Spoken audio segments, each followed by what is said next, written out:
Director of Tally Solutions. I'm Tejas. Tejas as the Executive Director. And I'd like to start off by explaining why we are wanting to meet today. There's been a journey for the last almost 4 months now since GST was launched. But GSTR 1 was the first. On the recent council meeting that took place at the beginning of the month, and the changes that were announced there. So, bulk of the changes that were announced were absolutely in the right interest of the SME. I think with the reports of how GST is being implemented over the first quarter, the government has taken the right steps to take industry feedback. That's number one. Number two, they must realize the tensions on the ground, the lack of knowledge on the ground, in order to make sure that that exists today, and if this needs to be corrected, investment does need to take place. Ease of law always helps.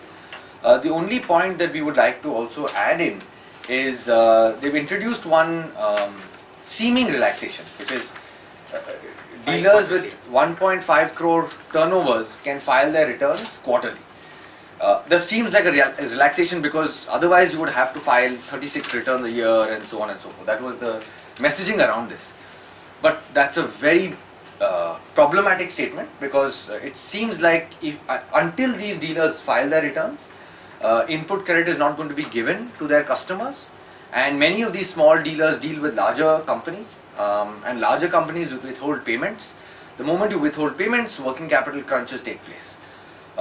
So that's the only big problem that we've seen with the way the council has addressed The SME problem. The SME problem. And we're hoping that since they're deciding to meet every month, this is one thing that they will reverse back. The money needs to flow in the system, and working capital cannot get stuck.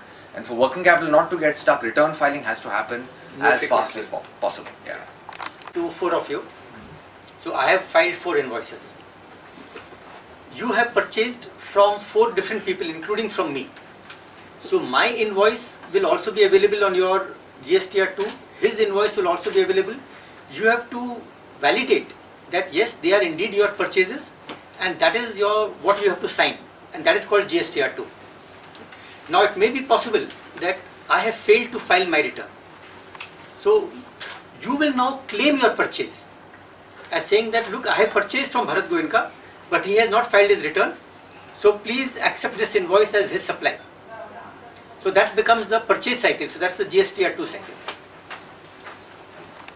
The summarization of your books, and this is what people used to do, but they have called it a return.